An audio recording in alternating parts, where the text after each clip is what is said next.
Welcome to Mummies of Ancient Egypt. The mummification process used by ancient Egyptians was highly ceremonial in nature. The different types of mummification took into account the social level and richness of the deceased and even included animals. The most expensive was that reserved for the pharaoh and the royal family, as well as some of the wealthiest members of the court.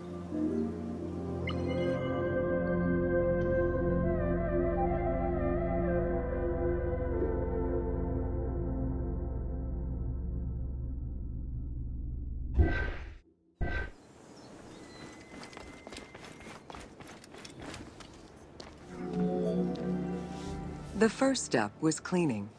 Once bodies arrived at the mummification site, they were placed on inclined tables while the bodily fluids drained away.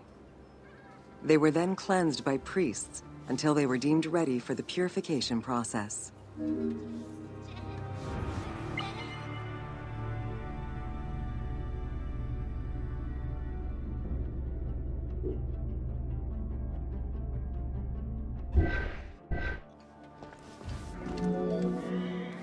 The purification of the body began with a libation from sacred water. The priest then fumigated the body with terebinth resin. After the ritual cleansing, priests used oils, spices, and all kinds of essences to further purify the body of the deceased. Finally, all body hair was meticulously removed.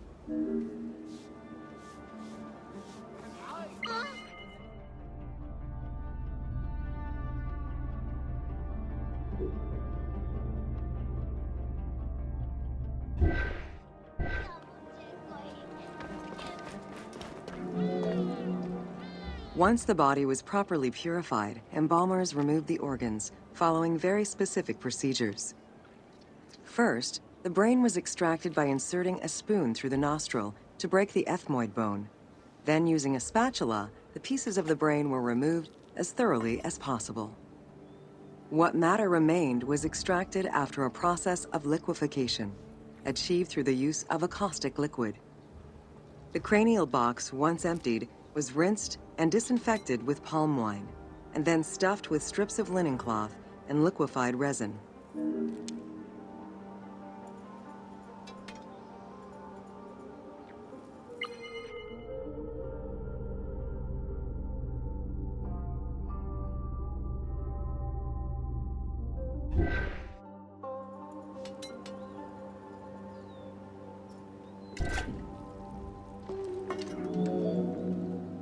After taking care of the brain, embalmers made an incision on the left flank and carefully set aside the viscera. The inside of the body was also rinsed with palm wine. Then the embalmers filled the belly with pure myrrh, cinnamon, and other perfumes and sewed it shut. The removed viscera were washed in palm wine and packed in crushed herbs before being placed in canopic jars.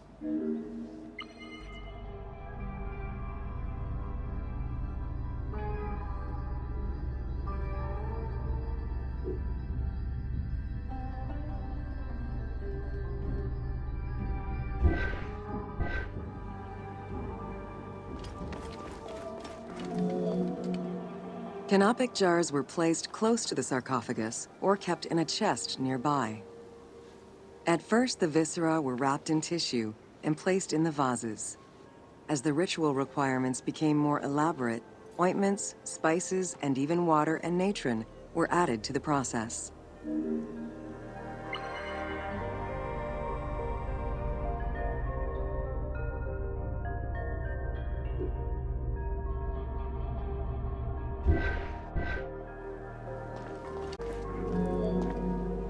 Towards the middle, canopic jars assumed the appearance of the four sons of Horus. They were known as the protectors of the viscera. These protectors had their own guardians, each a goddess of the dead. Imseti, the human-headed god, protected the liver and was protected by the goddess Iset. Hapi, the baboon-headed god, protected the lungs and was protected by the goddess Nephthys. Dumut-Ef, the jackal-headed god, protected the stomach and was protected by the goddess Neith. And finally, Qebehsenuef, the falcon-headed god, protected the intestines and was protected by the goddess Selket.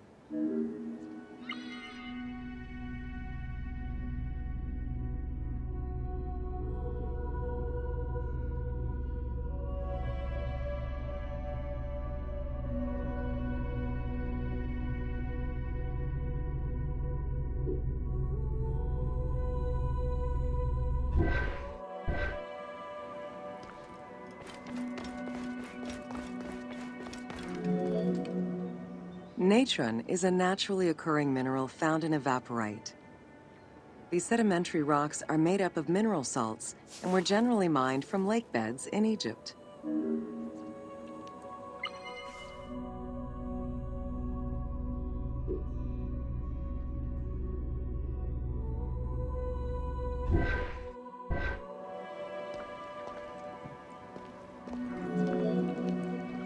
Embalmers used natron as a desiccant to dry the flesh and stop the corpse's putrefaction process.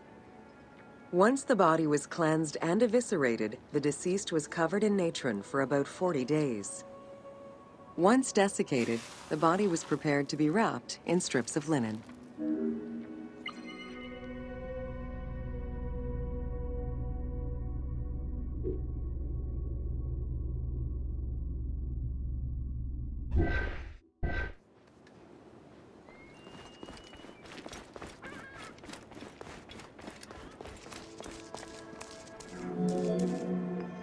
Once the body was fully desiccated by the natron treatment, embalmers oiled, painted, and sometimes even added hair extensions or a wig. They often used a henna-based antiseptic preparation to give the body a more colorful and lively appearance while preparing it to resist molds and fungi.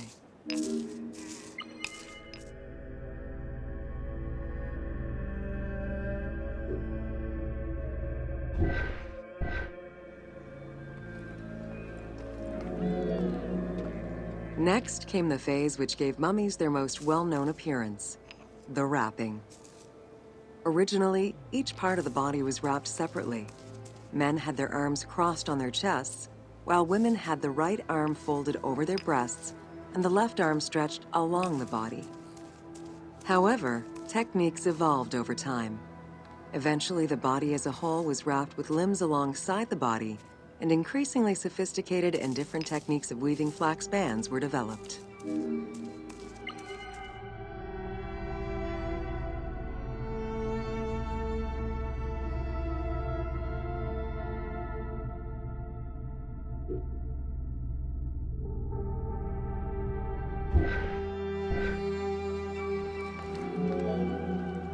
In addition to the jewelry and amulets arranged on the skin of the deceased, amulets were also carefully inserted into the weaving of the linen strips.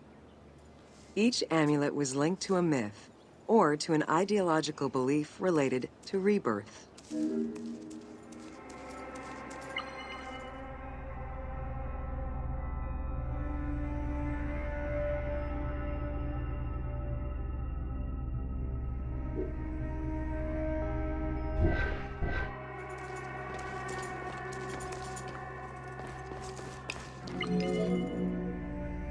Masks were an important part of a mummy's finery. Early wooden funeral coverings were very expensive, however, and soon replaced by masks created through a technique known as cartonnage. Masks fashioned with this method were created by laying several layers of linen or papyrus pulp on a base made of mud or straw. Cartonnage was used for more than funerary masks. Ornaments and the animal coffins of the late period were also made in such a fashion.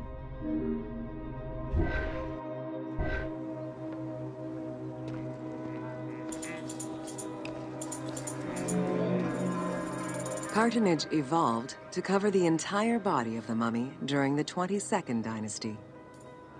The mummies were placed on a board inside a rigid envelope of cartonnage, which was laced at the back with a string. Extremely cost-effective and visually pleasing, this technique was very popular through all layers of the society.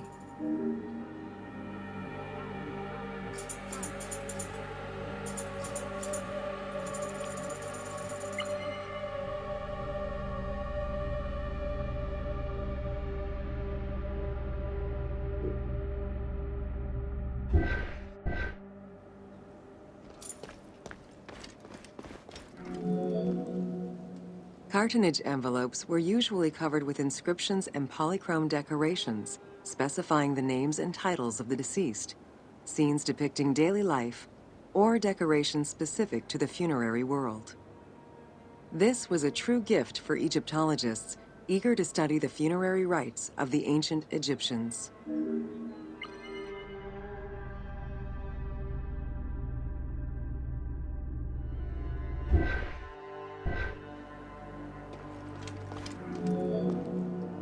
Once the mummy was properly wrapped and adorned, the embalmers proceeded with the ceremony of the opening of the mouth.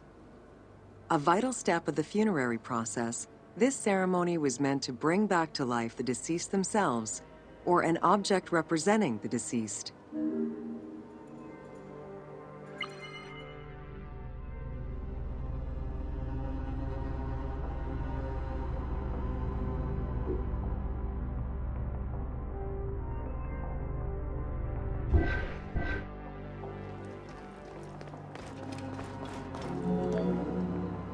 There were no less than 75 different stages for the opening of the mouth. It required the application of the same oils, ointments, spices, and perfumes used during the mummification process. Makeup was sometimes part of the process as well.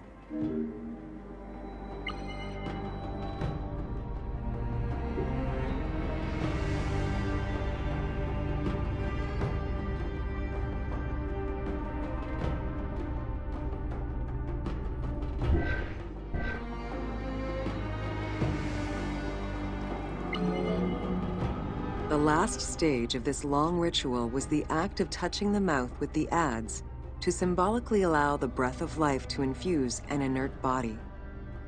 Its performance was reserved for a very specific set of people: priests who wore the mask of the god Anubis, a close relative of the family, or by the heir to the throne.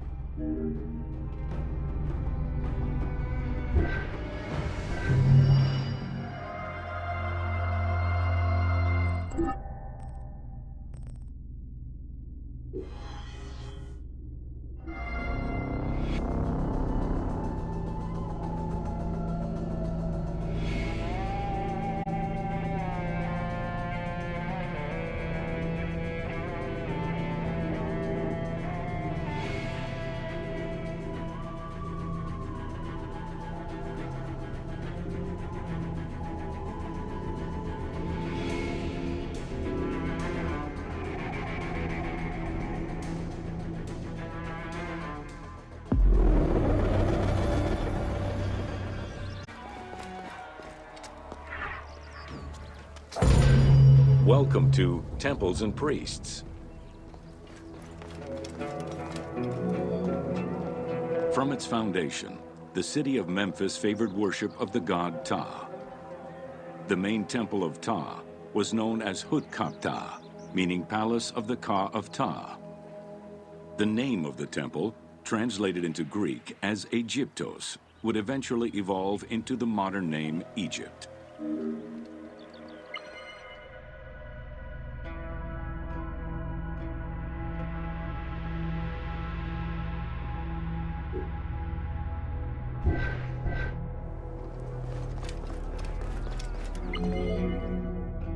Temples were the center of religious, political, and economic life in ancient Egypt. These sacred places were viewed as the literal home of the gods and goddesses. As such, every aspect of them required care and reverence, all of which was accomplished through elaborate ritual.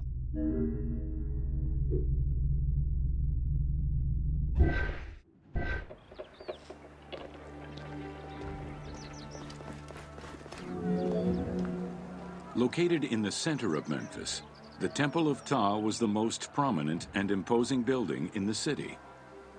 The long walkway leading toward the temple, known as the Dromos, was guarded by rows of sphinxes. The entire sacred area was designed to keep the statue of the god protected, deep within the sacred enclosures that surrounded it.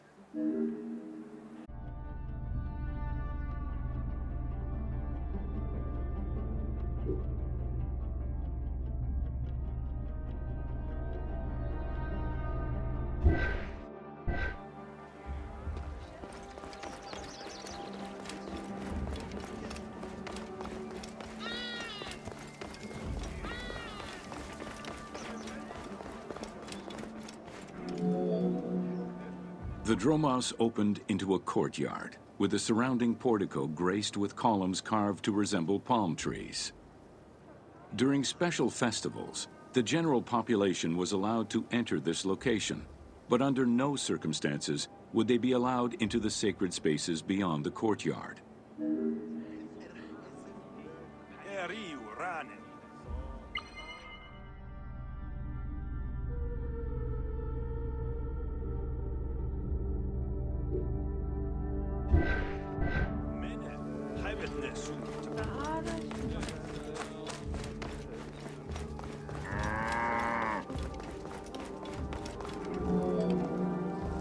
The Memphis Alabaster Sphinx was discovered in 1912, almost completely buried in water and sand.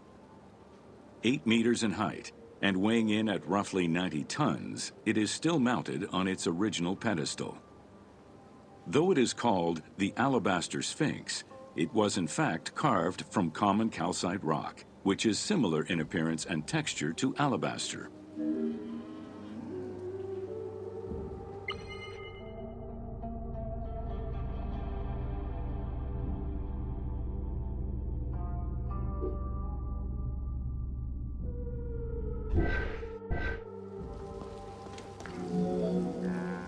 Erosion has destroyed the original engravings, making it difficult to determine when it was created. Egyptologists believe that its facial likeness resembles Amenhotep II, and so it could have been sculpted somewhere between 1700 and 1400 BCE. It is believed that this monument once stood outside of the Temple of Ptah and was integrated into subsequent extensions to the complex.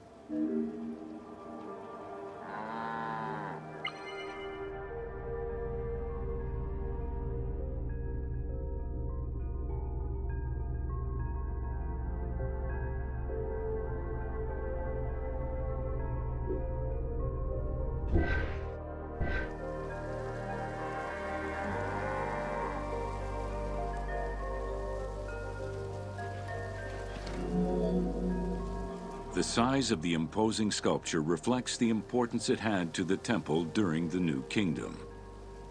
This Sphinx is one of the few remaining artifacts from the ruins of Memphis to survive.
In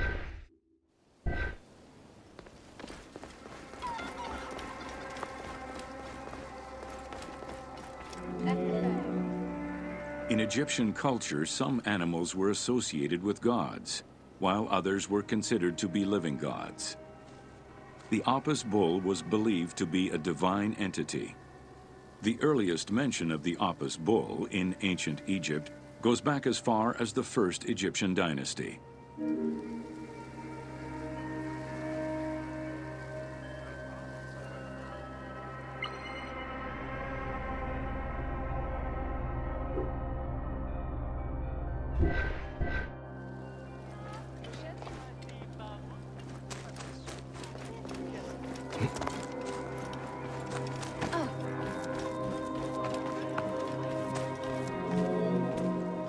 Originally the symbol of fertility, the Apis bull was linked to the god Ra, with the image of the sun carried between its horns. Later it was associated with Osiris, the ruler of the underworld, thus becoming the funerary divinity Osorapis.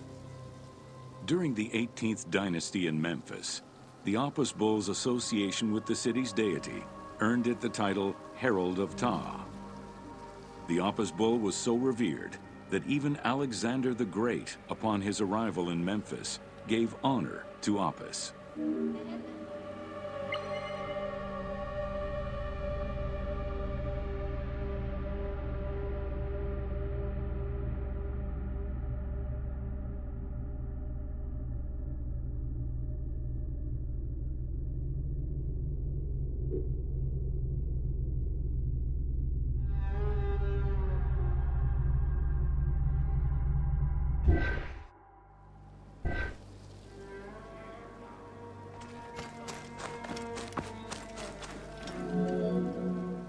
The Apis bull lived with its harem in a sacred barn located in an enclosure in the Temple of Ptah. Each bull bore 29 signs representative of its divinity. Among them, the bull had an eagle-shaped mark on its back, a double tail hair, and a scarab-shaped mark under the tongue. The signs were intended to correspond with the lunar cycle. After its death, Egyptians would search for its reincarnated form among the livestock.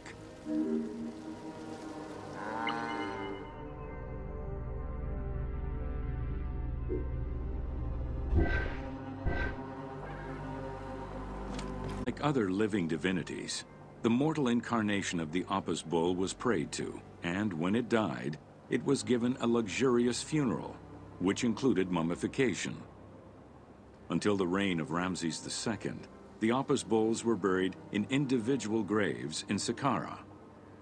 During the 26th dynasty, the bodies of the bulls were buried in enormous stone vats in the underground corridors of the Serapeum of Memphis.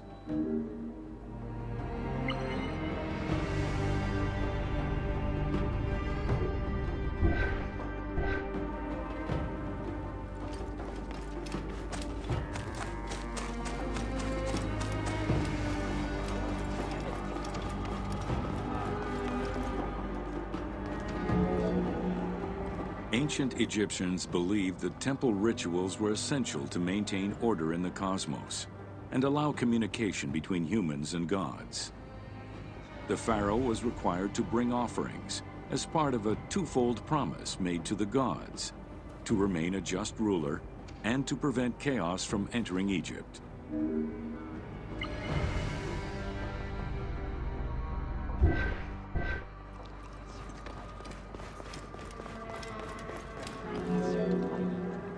Details of the ceremonies found on temple walls provide a thorough overview of the stages of the daily ritual.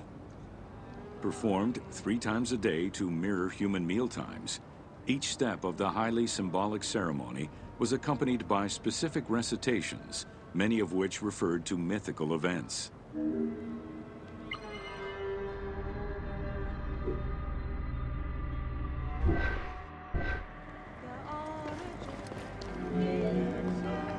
The high priest would first awaken the sleeping god with a chant. Then the seals of the shrine's doors were broken and the bolts drawn back. The act of swinging open the doors was a symbolic gesture, where sight was granted to the deity. The priest would then bow and kiss the ground.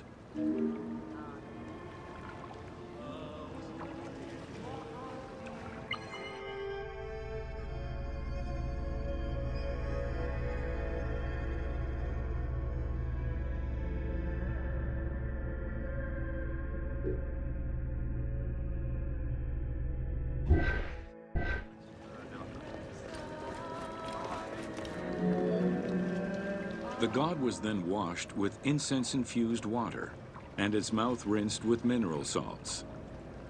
The cleansing was followed by adorning the statue with jewels and royal garments. The final ritual required the priest to sweep away any footprints in order to prevent evil from approaching the god.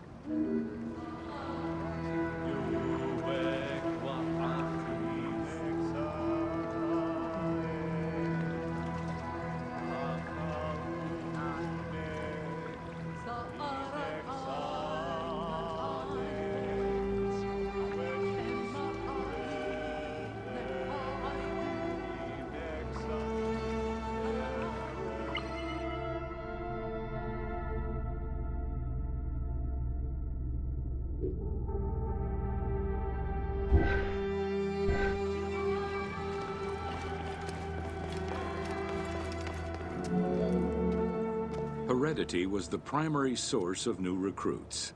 Rarely was an outsider allowed this position.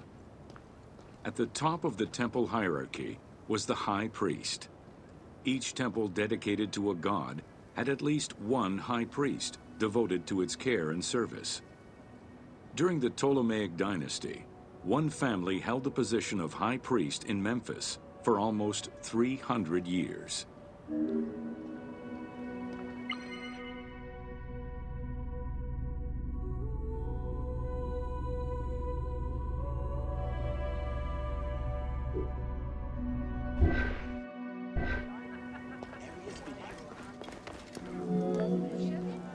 High priest candidates made their way up the ranks of the temple hierarchy. The one chosen to occupy the lofty position of high priest was usually confirmed by the pharaoh. Several of the high priests were also important officials in the government. Families sharing the highest priesthood titles tended to make many alliances, thereby gaining more land and wealth. Shifting balances of power sometimes resulted in more or less open conflicts between the priesthood and the pharaohs.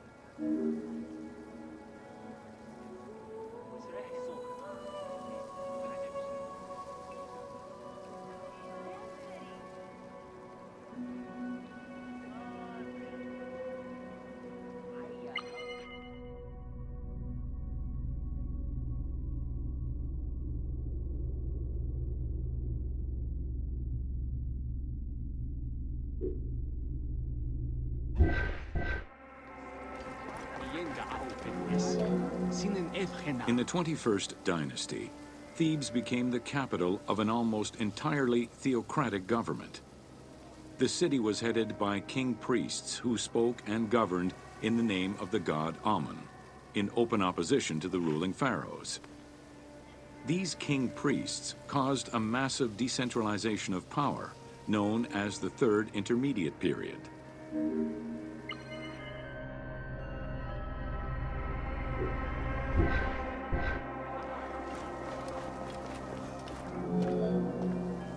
The educational institution in ancient Egypt was known as the House of Life.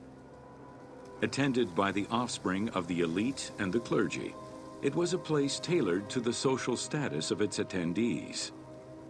The earliest references to this type of institution date back to royal decrees of the Old Kingdom.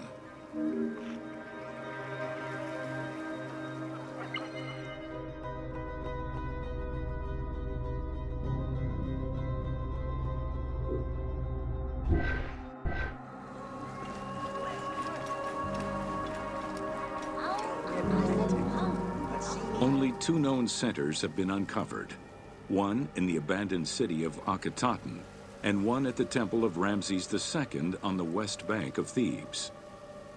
Inscriptions uncovered in those locations mention the names and titles of people who were connected with the House of Life, such as a chief physician and many scribes.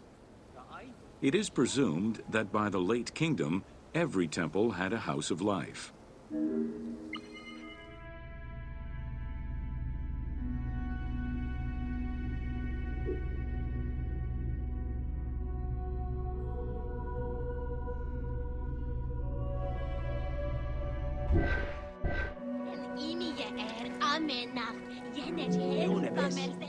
The House of Life offered training for the elite, destined for occupations such as astronomers, doctors, veterinarians, diplomats, architects, translators, or theologians.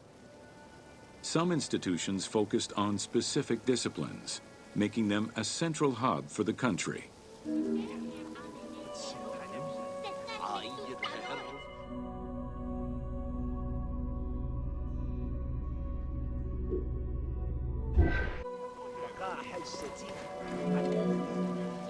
Not limited to instruction for young students, the House of Life was a source of reference for many scholars, with rooms dedicated to papyri of many disciplines. Because papyri were preserved there, the Greco-Romans referred to the House of Life as a library.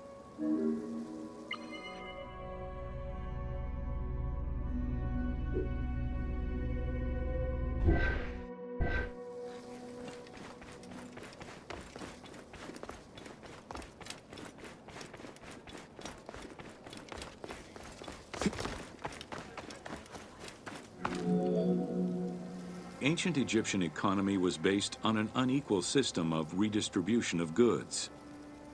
The state of Egypt collected the crops, and the temples distributed them throughout the provinces. Since the only people capable of counting and ensuring a fair redistribution were the educated scribes, this meant that the temples played a pivotal role in this process.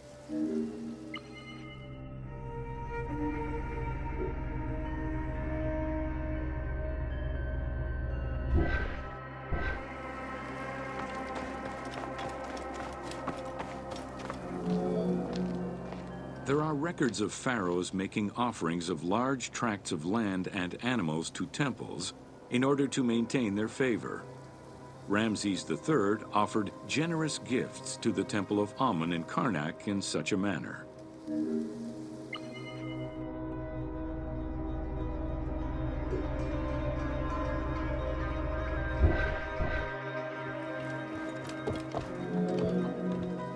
Palaces, warehouses, and granaries were built inside the temple compound to better control the redistribution of goods. The size of the recorded numbers of goods, combined with every other function filled by temples, only serves to confirm their might as economic, religious, and political centers of power within Egypt.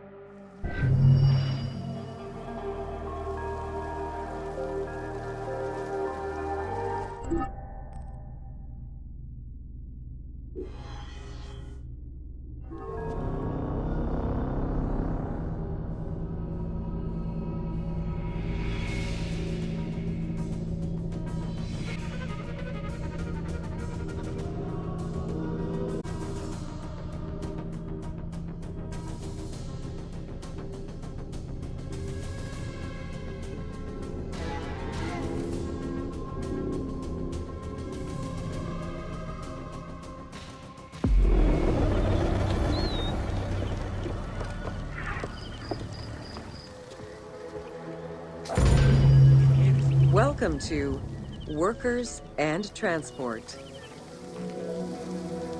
Whether workers were employed for the pyramid construction or at the quarries, the government supplied food and housing. Workers for the pyramids and royal necropolises were housed in more permanent villages, such as the famous Deir el-Medina. Quarry workers had more temporary lodgings. All skill levels were needed and utilized, from basic work hands to prepare the gypsum, to brickmakers and sand carriers, to skilled stonemasons to shape the blocks.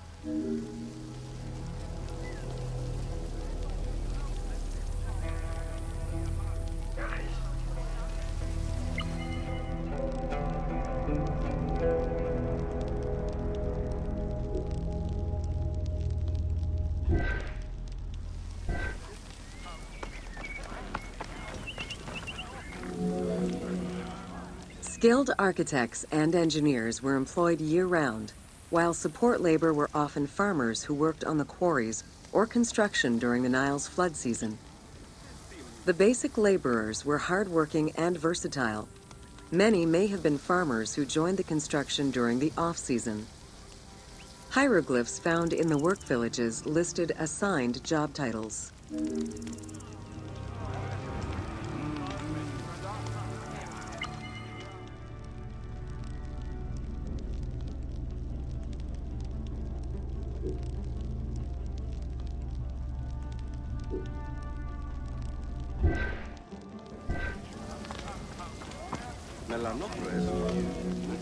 Archaeological research shows that no food was stored or prepared on site, but instead workers received abundant rations of bread, beer, and meat. These rations were taken care of by an administration outside the village. Medical treatment was also available for those who were injured.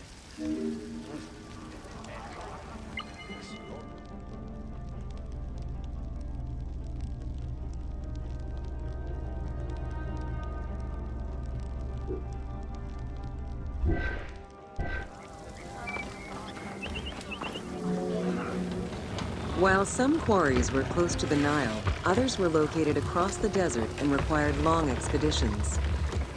These expeditions were sanctioned by the state. They involved complex logistics and required many participants. Transporting a block by land meant that workers had to overcome the weight and friction of the load. To solve this, they first dug a track in the ground. This path was sometimes reinforced with rails upon which a sled, used to ferry the blocks, would be pulled.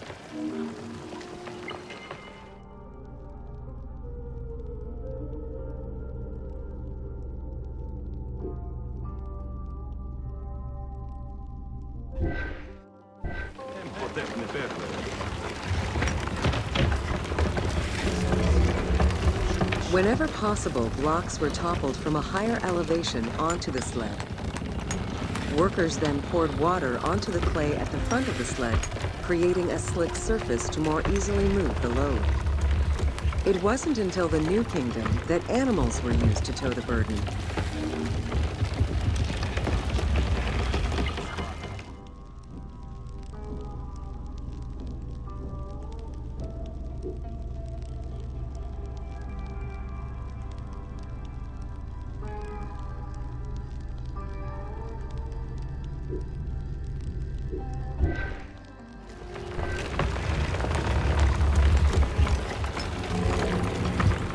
During flood season, the Nile was at its largest and deepest, which allowed the transportation of the heaviest and biggest loads. Quarries close to the river had troughs dug out to deliver the stones to the shoreline. Harbors and wharfs situated at the river's edge allowed the transfer of materials and supplies. Harbor warehouses accommodated additional stocks of stone so that they were available for the winter sailing season.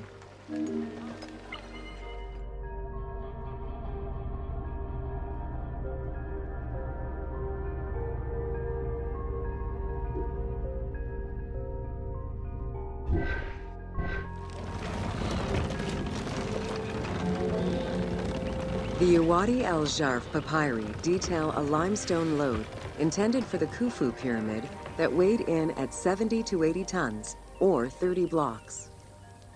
One papyrus is a fragment from a foreman's notes taken while working on the Great Pyramid.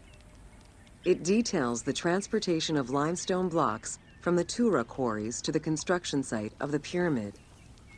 The other papyri are shipping logs containing archives of the sailors assigned to sail the Red Sea and the Nile.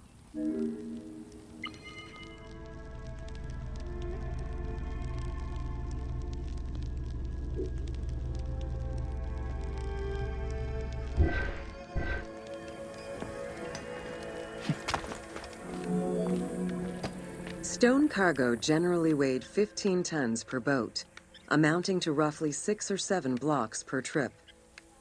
For heavier loads such as obelisks, monolithic pillars, or gigantic statues, larger boats were used. These transports are the ones typically showcased on temple walls.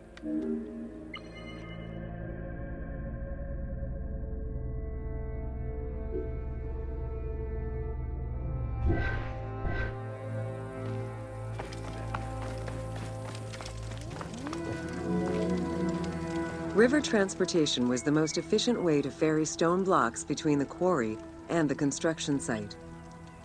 Blocks were transported by flotillas of several types of boats.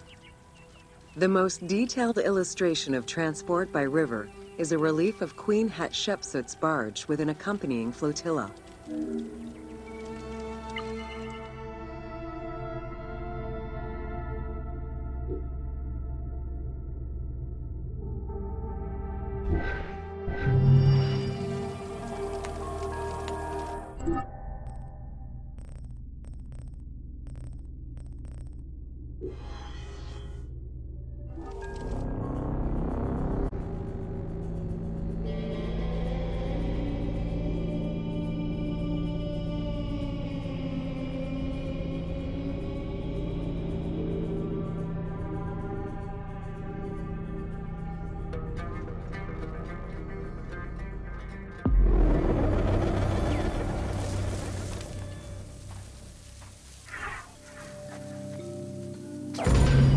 Welcome to Agriculture and Seasons.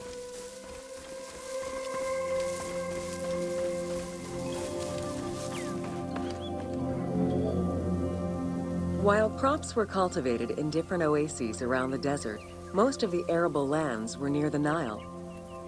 Two types of cereal grain were cultivated, barley and an ancient wheat known as emmer. These two key ingredients contributed in establishing bread and beer as the staple of the Egyptian diet and the basis of its economy.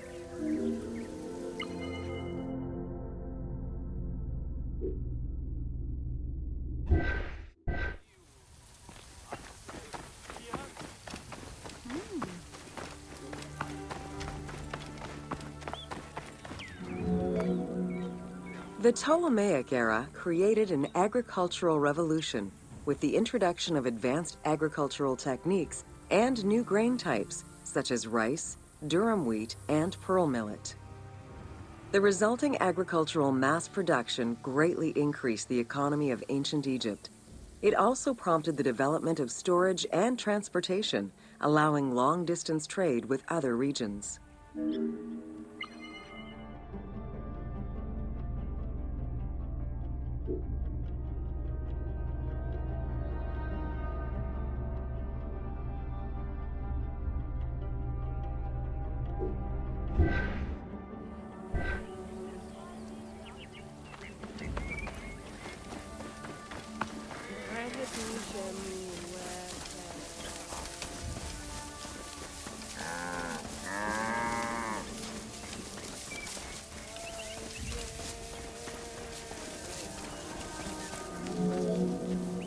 Both bread and beer rations were part of a system of barter payment. The state used those goods to pay wages for those who worked in the quarries and at the construction sites. Beer was so important to ancient Egyptians, they had a goddess of beer brewing, Tenenet. Tenenet is seen in many paintings and sculptures with beer, and women are depicted as the primary beer makers.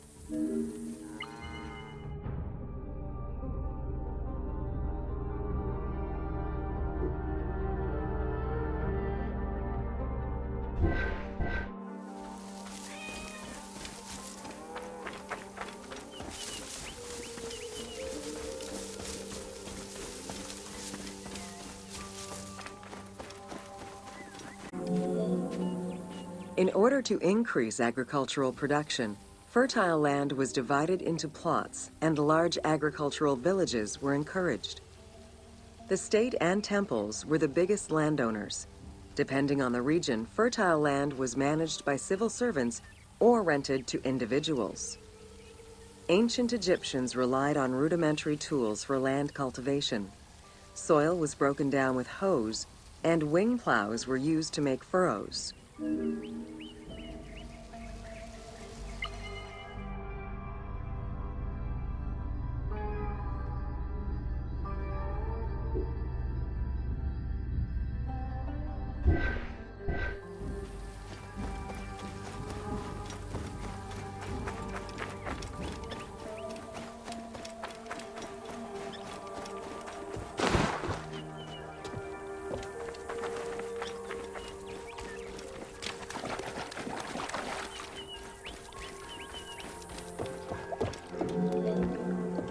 The three seasons known as Akhet, Peret, and Shemu corresponded to a specific phase of the agricultural process and the river's natural changes.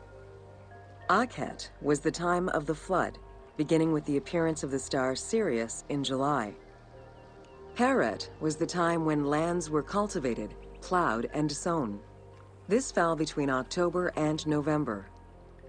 Shemu ran from May to September and was when harvesting and taxation began.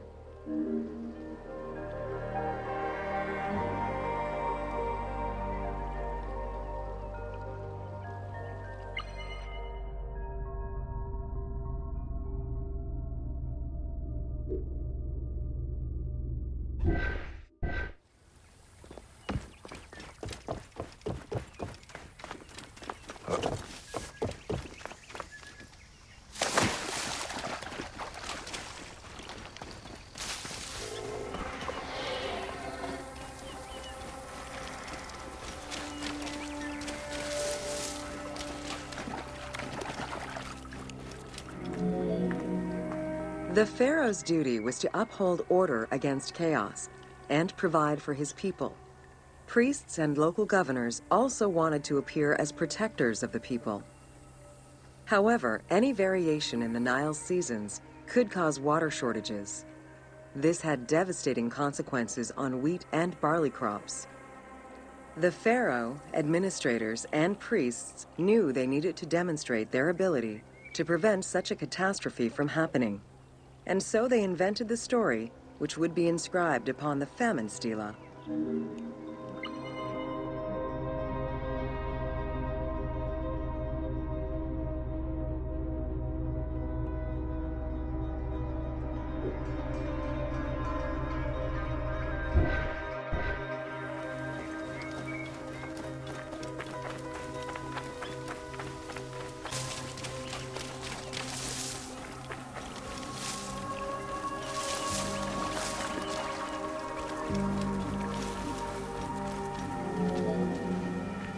The story begins with the pharaoh worried for his people. The Nile hasn't flooded in years, and his people are starving. In search of the origins of the flooding, Djoser seeks out Khnum, the protector god of the region and the source of the drought. Djoser gives the god offerings and orders his priests to restore the temple of Khnum. These offerings please the god, and the floods are restored. This story was intended to highlight the importance of the deity in everyone's daily lives, while also demonstrating the crucial role that the priests and the king played in feeding and protecting the people of Egypt.